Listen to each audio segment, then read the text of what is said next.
Education is key. And that's why when Dan died, our first thought really was, I knew that I needed to have known more, and I knew that Dan needed to have known more.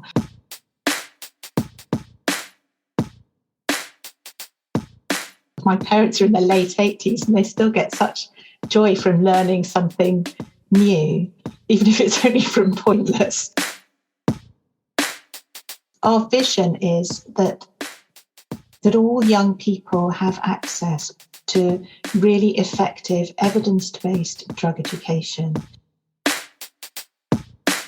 And so that's why we started the charity, because we realised that Dan wasn't alone in that. Schools were really struggling to do drug education well or at all.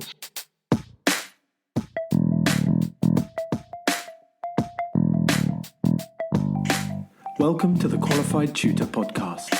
I'm your host, Ludo Miller, and I'll be interviewing tutors and thought leaders from across the tutoring landscape to inspire, inform, and motivate you to become the best tutor you can be. The Qualified Tutor community is a safe and supportive space for tutors who love to learn and grow. We offer training, resources, ideas, and a chance to connect with like-minded tutors. If you'd like to continue the conversation, join our Qualified Tutor community at www.qualifiedtutorcommunity.org or find it in the show notes. Welcome to this episode of the Qualified Tutor podcast. This is, I believe, the 73rd episode of this podcast, and those numbers continue to astound and surprise and excite me. So my name is Ludo Miller. I'm the host of the Qualified Tutor podcast, and today we are welcoming on Fiona Spargo-Mabbs. So as a brief introduction to Fiona, we are going to be hearing a great deal about Fiona's unique journey and what it has taught her about the relationship an educator, a teacher, a tutor can have with a student, as well as the impact this relationship can have on children's decisions about drugs and alcohol specifically. Now, this perspective is not one we've really kind of looked at before on the Qualified Tutor podcast. So I'm very excited to hear where this discussion takes us. Fiona is the mother of Dan Spargo-Mabbs, who died in 2014 from a lethal amount of the drug MDMA. And since that day, Fiona and her family and her team have worked very hard to change perceptions of the danger of drugs and alcohol in young people. The Daniel Spargo-Mabbs Foundation was set up that year in 2014 to support and to educate young people and those around them to understand the potent substances, drugs and alcohol. And today they deliver workshops, plan resources and curricula as part of the PSHE program in schools, train teachers, and also run the Youth Ambassador program to promote peer-to-peer learning and community within students. And Fiona is the director and founder of this foundation. Fiona has also, before you've heard enough of my voice, and before I introduce Fiona properly, Fiona has also recently released a book titled I Wish I'd Known. Now, you can perhaps already guess the topic of this book, I Wish I'd Known, and we'll be exploring this a little bit more kind of later on. As ever, the links to the foundation and the book can be found in the show notes below. So without further ado, Fiona, welcome to the QT podcast. Hi, thank you for inviting me in. Thank you very much for joining us. This is being recorded on Tuesday, the 3rd of August, just as it seems the whole world is beginning to take some holiday, take some time off, which is a great thing to see and a great chance for people to kind of decompress and relax. So thank you for taking the time, Fiona, to join us. Now, our first question, as listeners will know, is this. What is your why as an educator, Fiona? So I've been working in education for more than 20 years, actually. I mean, the charity is more of a recent venture, but I've been an English teacher working in adult education for many years before we started the charity. And I just believe that education is the way that people can find fulfillment and freedom and empowerment, and also joy. We're hardwired as humans, aren't we, to learn? We can't help ourselves. My parents are in their late 80s and they still get such joy from learning something new. even if it's only from Pointless. But educators kind of enable people to sort of channel and focus that. My specialism within adult education was family learning, and specifically family literacy, and that was all about it's working with very vulnerable families and working in some of the most deprived parts of the borough. I'm based in South London in Croydon, and that is all about the kind of transformational power of education within a family unit and within communities. It's all about working with parents who've got limited skills in English and maths themselves, and whose children are underachieving, at risk of underachieving, and kind of breaking that cycle of underachievement, and resting on that. What I was always passionate about adult literacy for was that kind of empowering the dynamic that it can open the doors that poor literacy skills close, and the negative outcomes that can be waiting for people. It can transform lives, it can transform communities. You can see it around the world. Just being able to read and write well is just incredibly, so I'm saying empowering far too often, but education is key, and that's why when Dan died, our first thought really was, I knew that I needed to have known more, and I knew that Dan needed to have known more. And I guess maybe that's because I am an educator, but I know that if I had known more and if he had known more, he would have come to that moment of decision better armed than he was, and he would have stood a much greater chance of getting to come home safely. And so that's why we started the charity, because we realised that Dan wasn't alone in that. The schools were really struggling to do drug education well or at all, under enormous pressures of budgets and timetables and so on. But also there was just a huge lack of resources and support available for schools. And we realised, because Dan was Dan and just not someone who would have been on anybody's radar really to come to harm from drugs, we realised that any young person was vulnerable to making a bad decision, to making a series of bad decisions about something which has become increasingly available, accessible and affordable and kind of normalised for many young people. So that's what we do and why we do it, and why I believe education is key fundamentally, but why I believe that education is absolutely vital in supporting young people to make safer choices about drugs, which is what we're all about. Yeah, so could you go into that a little bit further? There is an incredibly moving and powerful story behind what you do. So if you could tell our listeners what does the DSM Foundation hope to achieve? What is your goal as a foundation?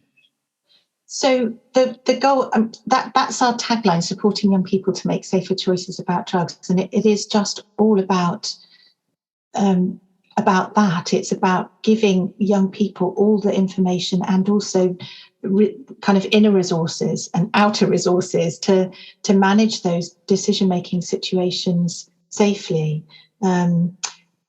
It was Dan that made us realise that this was so incredibly important.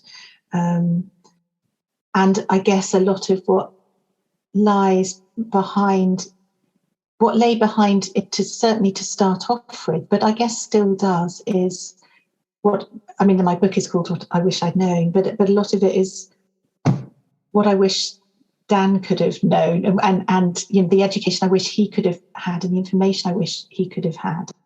Our vision is that all young people have access to really effective evidence-based drug education, and all the adults that influence their lives as well, so their parents and their teachers and their tutors, but all those key influences that are spending time with them and their people that are around,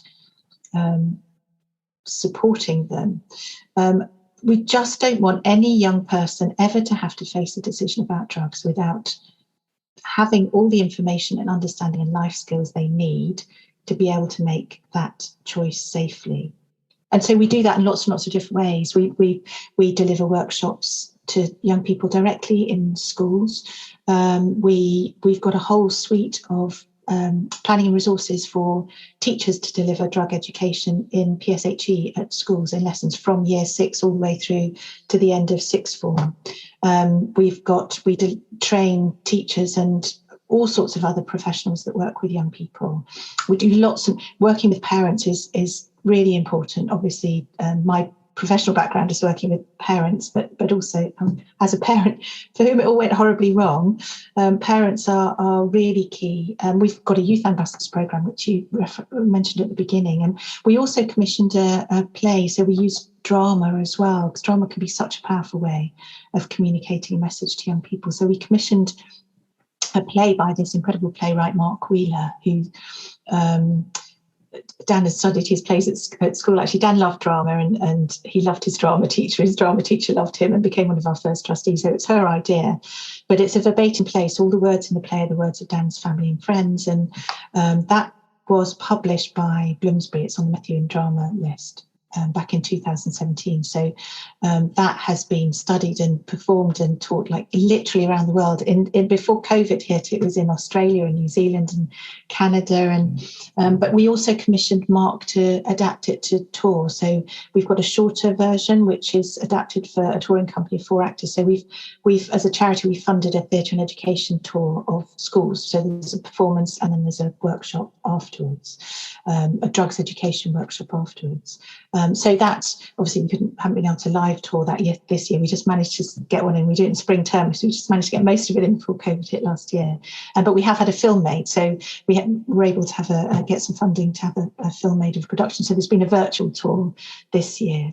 But really exciting about the play is that's going to become a GCSE drama set text from September next year, which is amazing. So not only is it, we commissioned it obviously with the drug education message in mind, but it also happens to be a really, really good play. So it's up there with Shakespeare and whoever else is, Malory Blackman and Benjamin Zephaniah and all sorts.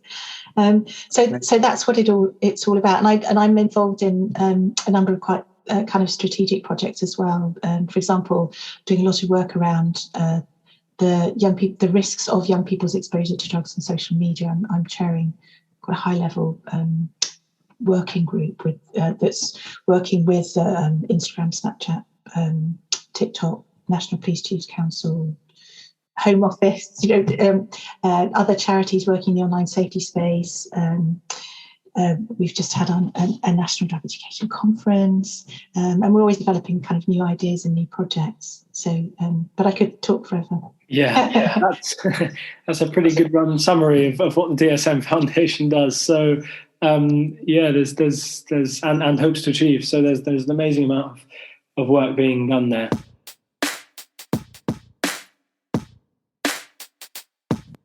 To join the growing number of qualified tutors, enrol now for the Level 3 Qualification for Tutors.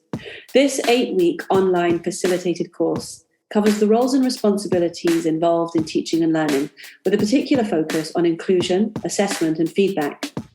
Upon completion, you'll be awarded a Level 3 in Education and Training from Ofqual recognised training provider Highfield Qualifications. You will also gain a Qualified Tutor Quality Mark, the independent quality mark for tutors. Whatever your starting point, a qualification for tutors has to be the next step. Enrol today at qualifiedtutor.org/training. I want to just look at the book that you've written a little bit more, because this, it's important once you've written a book to tell people about it and to promote it. That's why we Thank you. So I wanted to know, so who is it? The book is titled I Wish I'd Known.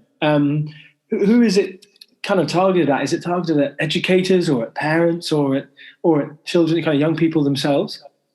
Well, it's targeted at parents, but actually we've heard from so many teachers and schools who are saying this should be on the PSHE curriculum for teachers.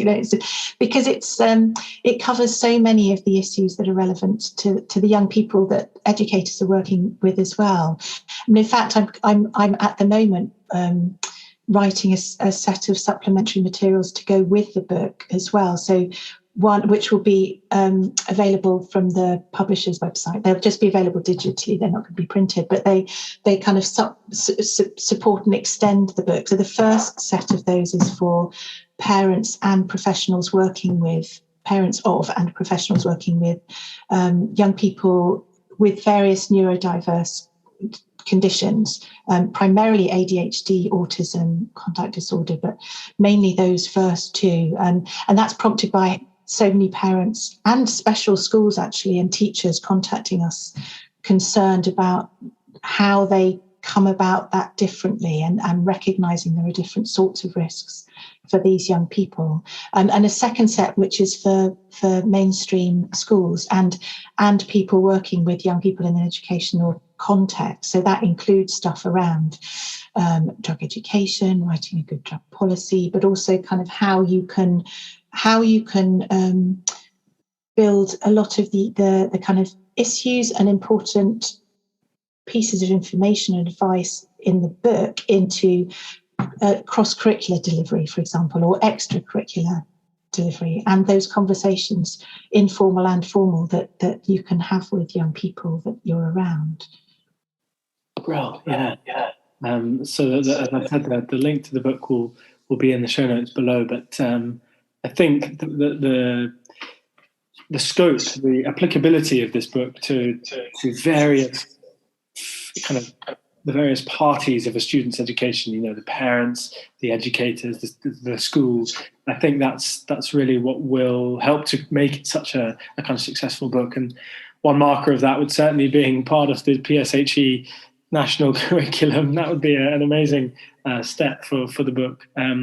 So yeah, it's really kind of the primary place for parents and teachers to understand more about this area, and also for tutors. Absolutely. I spoke about this just before. I mean, this being the Qualified Tutor podcast, we many of our listeners are, of course, tutors themselves. So I was wondering, Fiona, if you had some insights into how tutors are able to approach this area of PSHE and kind of drugs and alcohol, and how tutors might be involved in this conversation. I think there's I'm ashamed to say that I hadn't thought about it before I was preparing for this podcast, because I've worked in and around education and with kind of alongside tutors in various roles for many years, but I just hadn't thought about a really important role that tutors could play in terms of young people and drugs and decisions, which is what we're all about. Not only are there cross-curricular opportunities to embed information about drugs and alcohol into pretty much anything that you're teaching, and the supplementary materials, one of the things I've done is kind of put in some examples and ideas for things you can do, so that there's kind of ways of building in kind of direct instruction, if you like, into the other stuff that you're doing as tutors. But there's the element of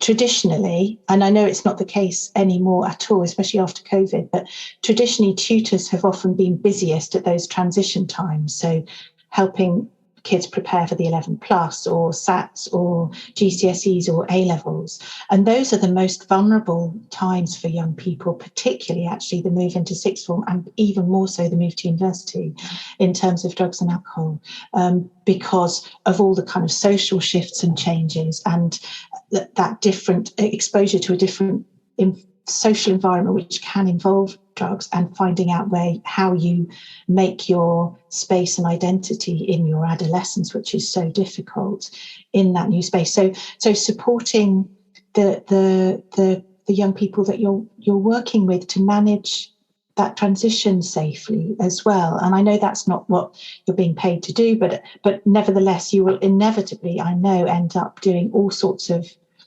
extracurricular bits and pieces as part of what you do in your relationship with the young people that you're working with. And I think that's the most important thing, is that relationship. And I love the phrase you used before, actually, Luda. I don't know if it's a standard phrase in tutoring, but that learning relationship, I thought that was a brilliant phrase, because actually every relationship that anybody that's doing any sort of education with anyone, it is a learning relationship. The relationship is absolutely key to whether somebody does or doesn't learn something. But in tutoring, you've got such a special and unique position in a young person's life. Unlike anybody else, you've got generally speaking, I know some people might be doing small group work, but generally speaking, it's one-to-one.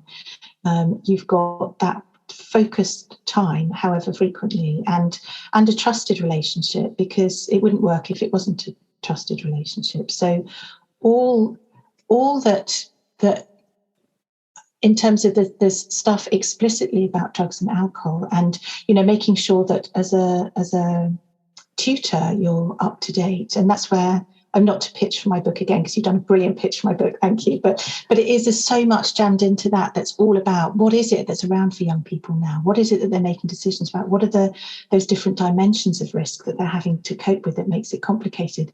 That adolescent brain stuff that makes managing risk and decision making so hard. What can make communication difficult for teenagers? Or again, issues with mentalizing and interpreting facial expressions and all those kind of the hormones that can make things act in the moment, again to do with that neurological process as well.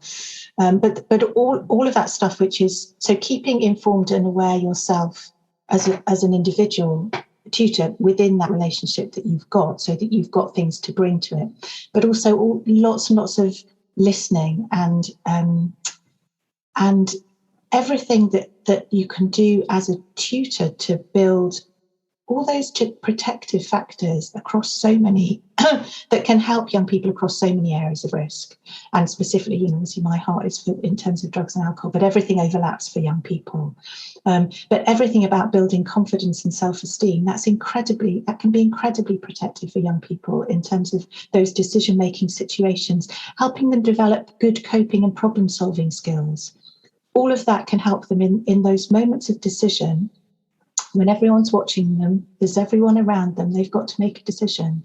If they've had that extra reinforcement of resilience that can come from all sorts of directions, but I think tutors are uniquely placed to build that in a way that it's much harder for a class teacher to do. And parents is a different relationship again. But I think tutors can play a really vital role. Yeah, I think that's one area that makes tutors particularly important, is that they aren't a teacher and they aren't a parent. They are a trusted adult, but they haven't had years and years of nagging the child, and they haven't stood up in front of the child and bored the child with some curriculum topic teaching that they have because of the pressures from school boards and from exam boards and that kind of thing, which a teacher has to go through. A teacher has to teach what they need to teach for the curriculum, and they have to get through it by the end of the year, otherwise the students won't learn. So they're in that kind of caught between a rock and a hard place, as is a parent who has to live the life of a parent and make sure the student is their child is on the straight and narrow and that kind of thing. So they're also caught between a rock and a hard place. Whereas a tutor is perhaps caught between a rock, but there's no hard place. So, there's the rock is that they are a trusted adult with responsibilities, but they're not bound by those other pressures that a teacher or a parent are under. So I think you're absolutely right. I think that they're in this slightly freer position where they have the time and the kind of the patience to build a relationship with the student,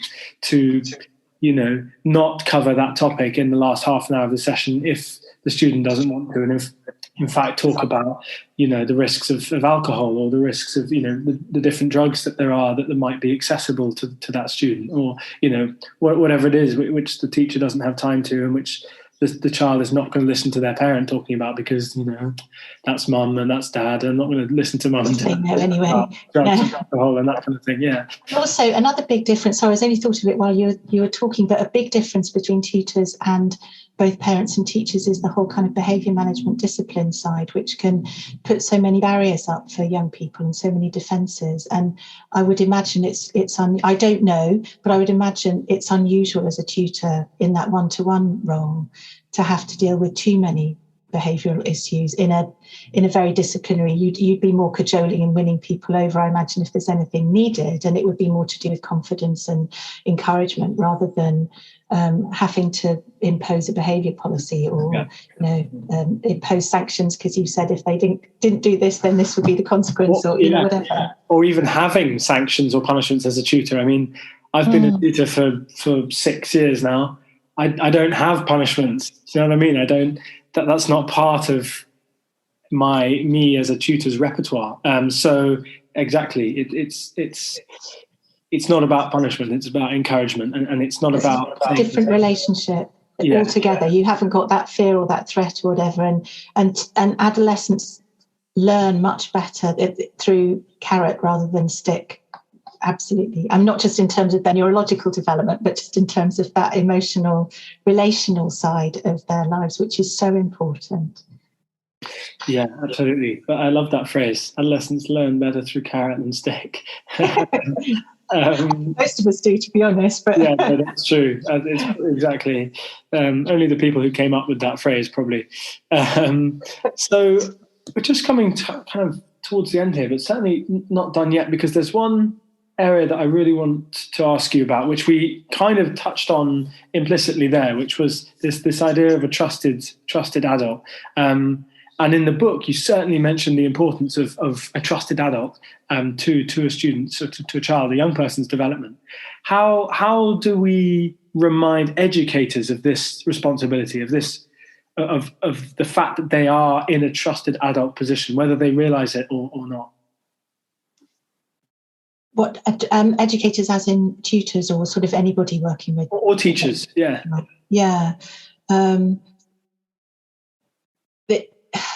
You would hope that they would know that, but I know especially teachers can get so incredibly busy and have so many pressures on them. But they are absolutely, if you're working with young people, you have a responsibility not just for their learning, but also for their welfare and well-being.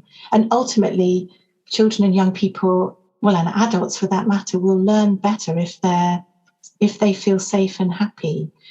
And the adults around them are the ones that will help to nurture that. I mean, obviously, it's complicated because you're not the only adult in their lives, and there can be difficult things going on at home. But actually, for some young people, that space, either at school or possibly with a tutor, but that education space is where they feel safest. You know, if home isn't somewhere that feels safe or restful or consistent, you know, having a place that's stable, where there's a routine and a rhythm, and where they know there are adults that do care about them, that can be something that can mend harm. The relationships are the most healing dynamic in all of our lives.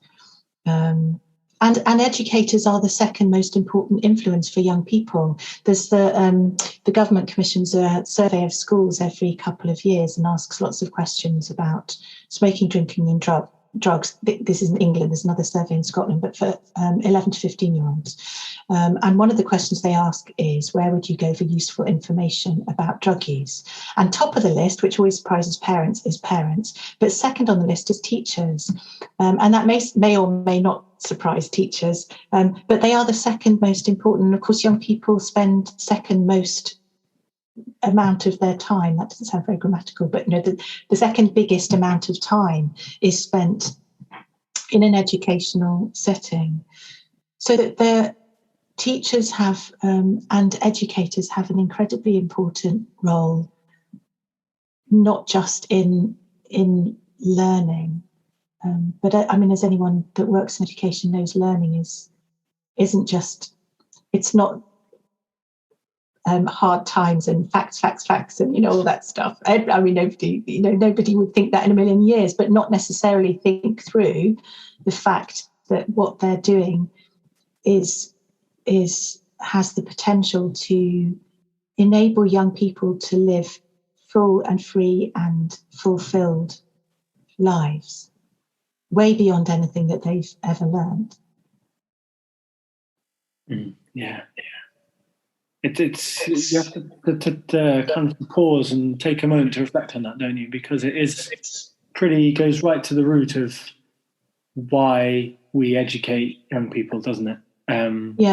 Why does school exist? What else can school achieve other than teaching students to pass grades, which it seems to be, the most important thing about school in today's society, rightly or wrongly.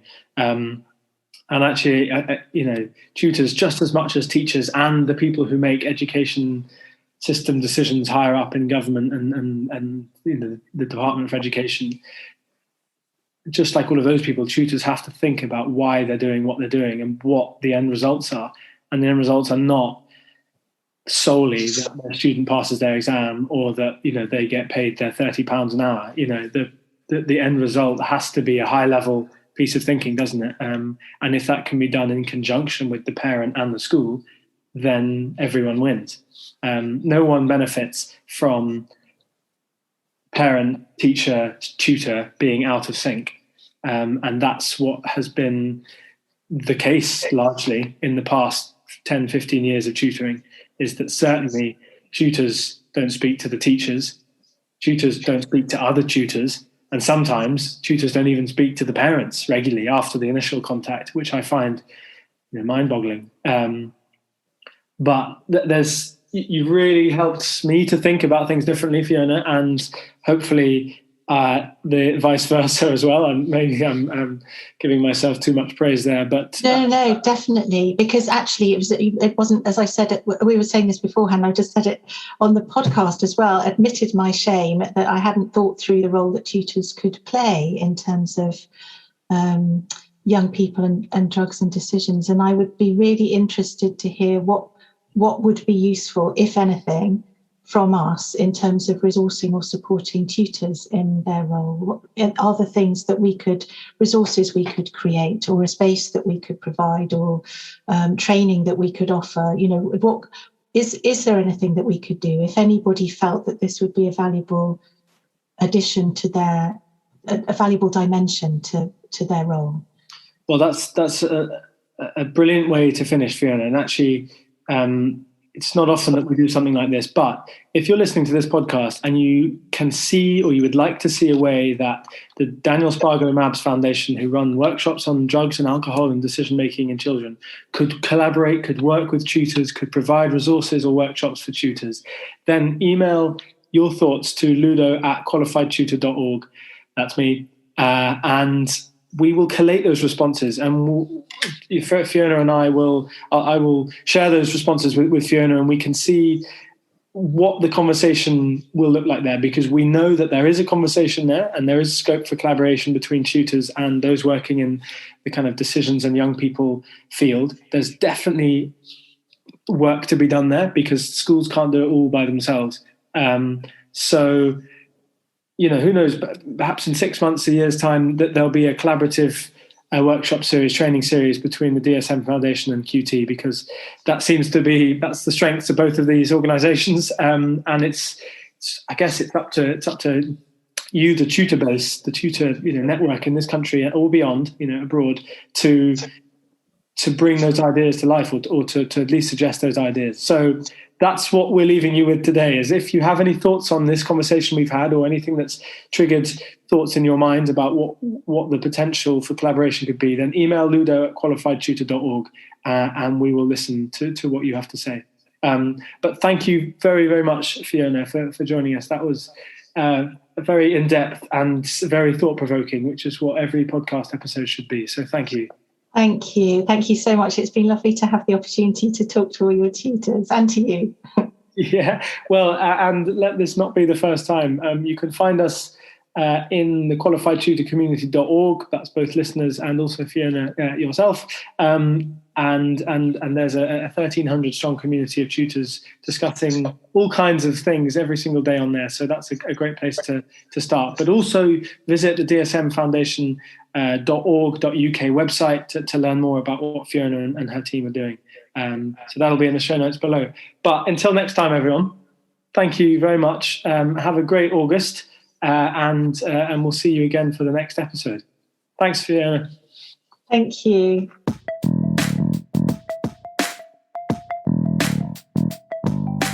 Thanks for listening to the Qualified Tutor podcast, where tutors share their expertise to support the tutoring community.